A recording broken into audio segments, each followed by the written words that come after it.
Hello all, and welcome to this event hosted by the Lakshmi Mittal and Family South Asia Institute. The mission of the Institute is to engage through interdisciplinary research to advance and deepen the understanding of critical issues relevant to South Asia and its relationship to the world. My name is Sneha Shrestha. I'm the Arts Program Manager here at the Mittal Institute. I manage the Visiting Artist Fellowship. The Visiting Artist Fellowship is a unique opportunity for mid-career artists from South Asia. The program provides artists with the vast resources of Harvard's intellectual community to further inform their artistic practice. Now, I would like to welcome you to the opening reception and film screening of Songs of Love and Hate, a film by Saurav Ghimire, who is a filmmaker and visiting artist fellow at the Mittal Institute. We will begin the event with a presentation by Saurav, followed by his award-winning film. Then we will be in conversation with the artist and Professor Vishal Khandelwal. Welcome, Vishal. Vishal Khandelwal is an assistant professor in the Department of History of Art and Architecture at Harvard. His research and teaching encompass modern and contemporary architecture, design, and urbanism with a focus on South Asia and on cross-cultural interdisciplinary histories. Vishal is currently writing a book on art and design pedagogy and practice at the National Institute of Design in Ahmedabad between 1955 and 1985. Vishal is also an avid supporter of the arts and has been very generous with his time by supporting our visiting artist fellows here at the Mittal Institute. So Vishal, thank you so much for being here today. Thank you very much. And it's really great to see all of you and have this opportunity to talk about Saurav's work with him again. We've had a conversation, and I look forward to learning more about the film. So Saurav Ghimire is a filmmaker and researcher from Kathmandu, Nepal, whose work explores personal and political narratives through a diverse range of storytelling forms: fiction, experimental, essay, and docu-fiction. Drawing deeply from his own story and experiences, his films resonate with universal themes while addressing the social, cultural, and historical layers embedded in his personal life. A notable aspect of his work is his use of video archives. In his short film Songs of Love and Hate, Saurav weaves together a third cinematic world from carefully selected images, sounds, and words, creating a unique space to reflect on love, romantic love, as well as its social context and challenges. The film, which we'll be seeing today, premiered at the Berlinale Generation 14 Plus competition, where it received the special jury mention. His earlier short film, Barking Dogs, earned accolades, winning Best Experimental Film at the Tasveer South Asian Film Festival in the US and the Best Student Film Award at the Pame Film Festival in Nepal. Currently, Saurav is developing a docu-fiction project titled Memories of War, which delves into the wartime experiences of a veteran from the Burma campaign during World War II. This film draws from personal diaries, archival footage, photographs, songs, and poems to explore the broader theme of collective memory and the lasting impact of war. In addition to his filmmaking, Saurav is committed to nurturing Nepal's film culture. He's working to establish a film cultural center aimed at preserving, restoring, and archiving essential South Asian and regional film heritage. His vision for the center is to create a space where artists and audiences can come together for creative writing and audiovisual production, fostering a vibrant creative community. So welcome, Saurav, and very happy to have you here. Thank you. And thank all of you for being here today. And thank you, Mittal Institute, for organizing this event and giving me this opportunity to present myself and talk. As Vishal and Sneha both already said, I'm from Nepal and currently a visiting artist fellow here. I'd like to start by giving a short introduction of three of my previous films. And I'll talk a little bit about Nepalese film history and on some keynotes. There will be screening of one of my short films, Song of Love in It, and after that we'll have Q&A. I started making films much later in my life. When I was young, I traveled mostly, especially in Nepal and India, and I studied human psychology. And as far as I remember, I used to read a lot of fiction from an early age. Mm, and at some point, I wanted to be a writer. And also, I also had this kind of dream that to be a chef on a cruise ship, so that I could keep on traveling around other parts of the world. But it was, now that I look back, it was a kind of experience when, like, I still remember the ideas and a period of my life when I had a lot of ideas and inspirations. So I remember thinking to myself that I want cinema to be my medium because it has the potential or the capacity to capture most of the human senses. So at some point, I joined a film school and I made 4 films there. Sorry. This was my second film. It's called Stock. It was inspired by this Nepali writer, a satirical Nepali writer who tried to end his life uh, 2 times and was successful on his third attempt. He was depressed all through his life, and he lived in, I think, in the 60s and the 70s. So not a lot was understood about, like, openly understood about depression at that time. So I wanted to, like, I began thinking, I was inspired that uh, what happened the first 2 times that he actually came back after uh,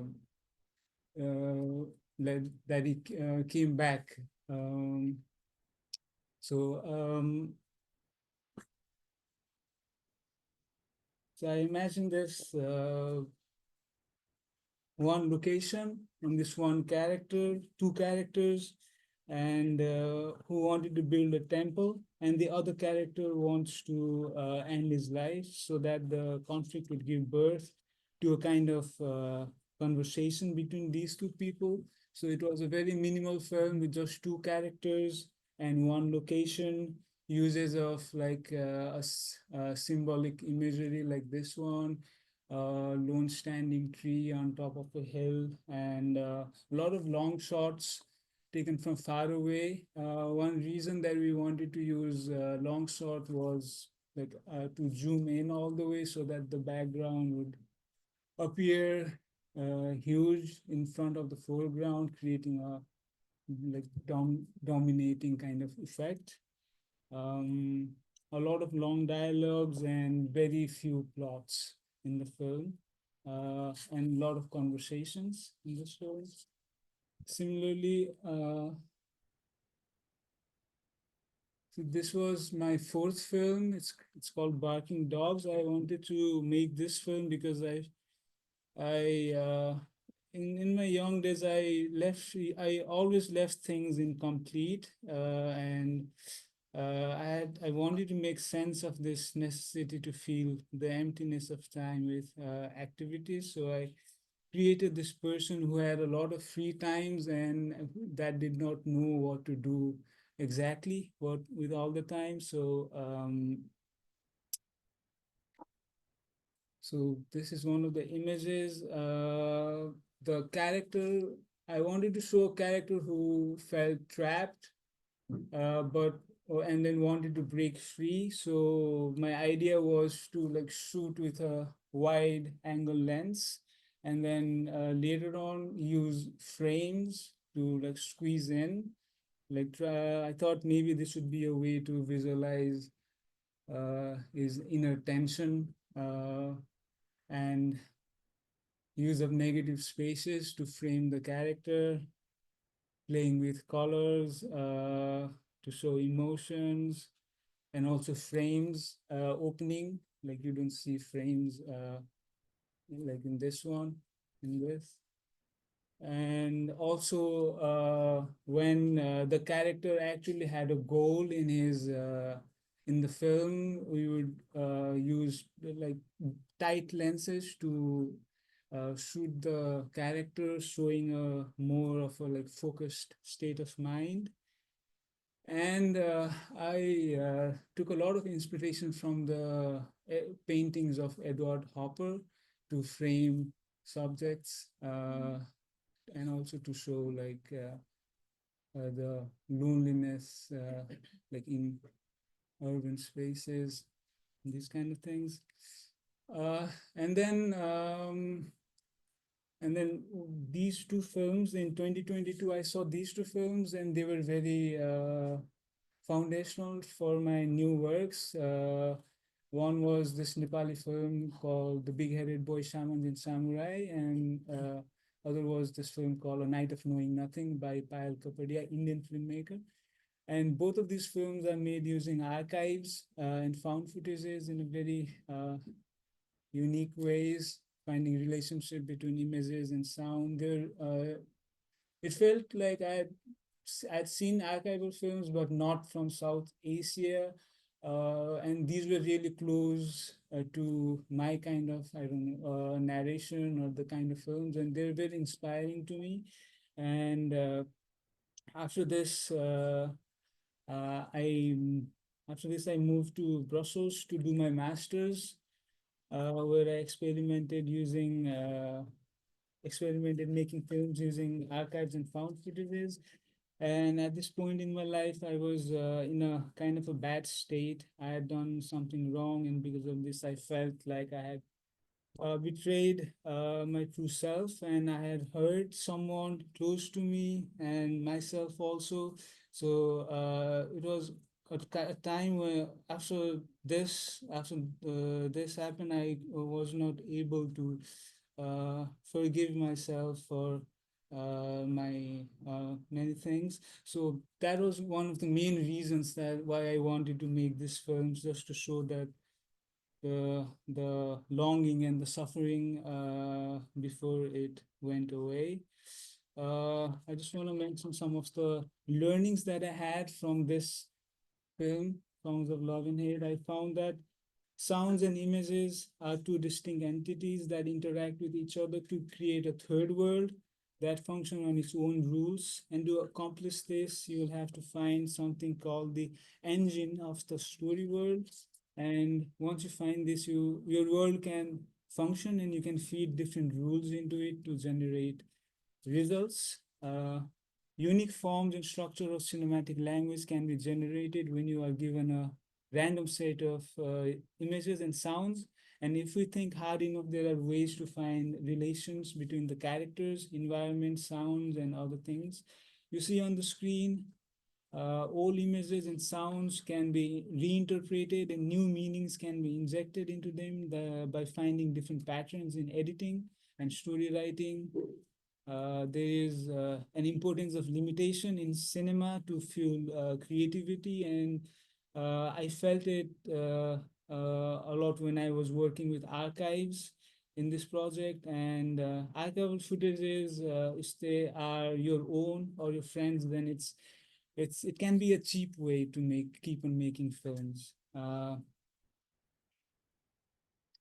So next, I'm interested in making a film using live action footage and also archival footages, and learning ways to combine them. This is a project that I'm currently working on. It's called Memories of War, where a retired army veteran tells his war stories through his memories, and his wife tells ghost stories. And what I aim to do is, in a way, like explore the meaning of horror, and use archives to explore their memories and dreams. Uh, this is the end of my presentation of my films. I want to talk a little bit about Nepalese film history, uh, and how cinema developed in Nepal. We can trace Nepalese cinema history back to 1901, when the Rana Prime Minister Dev Samsir Rana, he screened open-air cinemas to the public at the parade ground, which you can see on the left. This was met with a strong disapproval by several other Rana ministers, who regarded it as a dangerous liberal act. And then after this, there was no further public show. Also, by 1932, there used to be around 10, 15 screenings at the Prime Minister's palace. This could be a kind of a culture, you can say, like was developing among the rich to like of watching films. Uh, in 1949, a petition was filed to the Prime Minister Mohan Shamsher to asking permission to open cinema hall. And on 26 November, the first cinema hall, Janiseva Cinema Hall, or the Kathmandu Cinema Hall was opened. The first picture shown was the Indian film Ram Vivaha, and other films that were shown at the time were documentary on Prime Minister Mohan Shamsher's visit to India, which would be the first documentary of Nepal, and other foreign documentaries like Private Life of Silkworm, Olympics, Handicraft of India, Chinese-made documentary on the Prime Minister B.P. Koirala's state visit to China, and other Bollywood and American films. In 1951, Satya Harishchandra, this film was from Darjeeling, India, became the first Nepali language spoken film, but it was made in Darjeeling, India, which is a Nepali speaking region of India. It was not until 1964 that a film was made in Nepal. In 1964, King Mahendra invited Indian film director Hira Singh Khatri to direct this film called Ama. The film conveyed patriotic message to the public to promote and strengthen the single party system of the king. After the success of the first film, the same director was hired again by the government and to create two more films, Hizo Aaj Holi in 1968 and Parivartan in 1971. And they also carried state-devised messages popularizing the government's Back to Village campaign. After this, the king invested more money in building state-of-the-art recording and dubbing studios and established the Royal Nepal Film Corporation in 1972. You can see the logo. This is the only logo that's remaining in the same quality. This corporation produced their first film in 1974 called Man Ko Baad. And then in 1977, first color film in Nepal was made using the Eastman color technology. 1980s was the time when filmmaking really picked up its pace in Nepal. After examples set by the state-funded films, more private companies entered the industry. And during the 80s, you can find more like massive box office hits and birth of movie stars from Nepal. In 1990s, was the time when democracy was reestablished after the People's Movement. In this time, indigenous filmmakers rose up and made different kinds of films. Their idea was to represent minority ethnic groups in the national sphere and to create a cinematic form that can be recognized as distinctly Nepali against the Indian style that had been copied over the decades. Then the decline of the Nepali film industry begins with the rise of the Maoist revolution, which led to the civil war from 1996 to 2006. The industry hit a rock bottom, and many Nepali film professionals had to leave their country looking for work. It was only after 2006 that the industry could really catch up and then slowly rise. In between, we have the in between, Film Development Board was opened in 2000, and the first film school opened their undergraduate degree in 2004. And then in 2008, the industry coped with the transition from analog to digital, making Kakbeni, the first fully made film in digital. Loot, film made in 2012, brought a new wave through street language and freestyle camera, and films like Black Hen and The White Sun represented Nepal for the first time in Venice and international film festivals like Venice and Berlin. And now we have the contemporary scene is the most aware society of cinema to date. In Nepal, people are studying and writing about cinema, experimenting with its form and trying to find its identity through their work. Towards the end of my master's, I began developing a kind of sensibility towards preservation and archive work and the lack of it in my home country. I would say this was because of a really inspiring environment in Brussels where I did my master's. You could go and watch any kinds of films, contemporary or classical films, and that kind of scene was never available in Nepal in theaters. Here at Harvard, I'm conducting a comparative study between the state of film archives in, in Nepal and Harvard and its importance to create a film culture. So I'm working with Harvard Film Archive and learning from them about preserving, archiving, projection, collection management.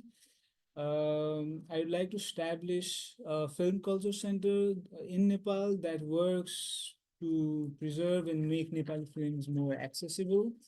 And continue, and to do this, we'd like to continue to organize bi-weekly film screenings of Nepali films to bring artists and audience closer.